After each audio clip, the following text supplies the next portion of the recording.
So I'm going to share with you 4 techniques or 4 keys to getting what you want out of life, okay? The first thing is to make a very clear, decide clearly what it is that you want, okay?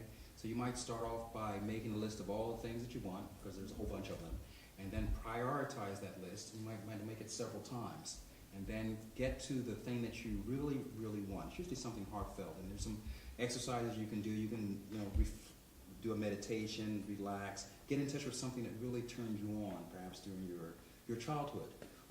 For example, one of the things that always turned me on, I liked theater. I like to be able to do this theater thing. You get to do it in the classroom all the time. So that kind of came up to the top of my list, something you really want. Okay, get clear about it. And then the second thing to do is to start reading about people who have actually achieved what they wanted, so that you know that some people have come from very, very humble backgrounds. They've been able to achieve what they want. Some people change careers 3 and 4 times in life and going on to be successful. One of the people that comes to mind is the person who founded Kentucky Fried Chicken. He started that business when he was in his 60s, and he became very successful, right?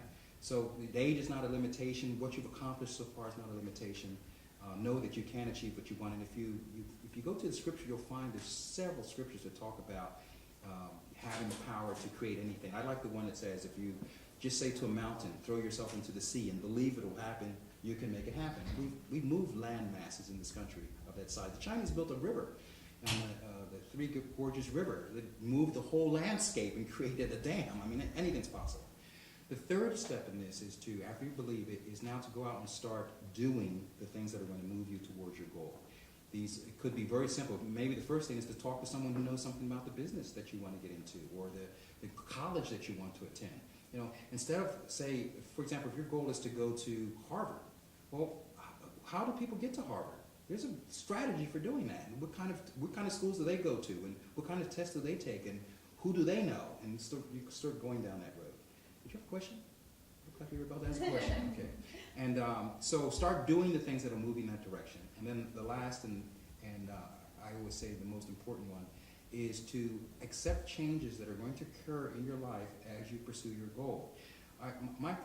One of the best pieces of advice I got is that when you're going down the road, things will emerge. People that you never thought of that will be in your life, that will show up as a result of your deciding to take a particular path. You have to have some room to let new people into your life, new ideas into your life. Maybe you'll have to change the way you dress. You might have to change your address. There's certain things that you will be doing as you move towards your goal, and allow those to happen. So again, the 4 steps in summary. First, identify what it is you want. Second, believe that you can get it. And there's a technology for changing your belief system, which we teach. The third is to actually go out there and start taking the steps, making the plans, taking the steps to the direction you want to go. And then 4th is to actually accept the change that will take place in your life as you move towards your goals. I hope these have been useful to you and that you'll implement some of them in your life. Thanks for coming.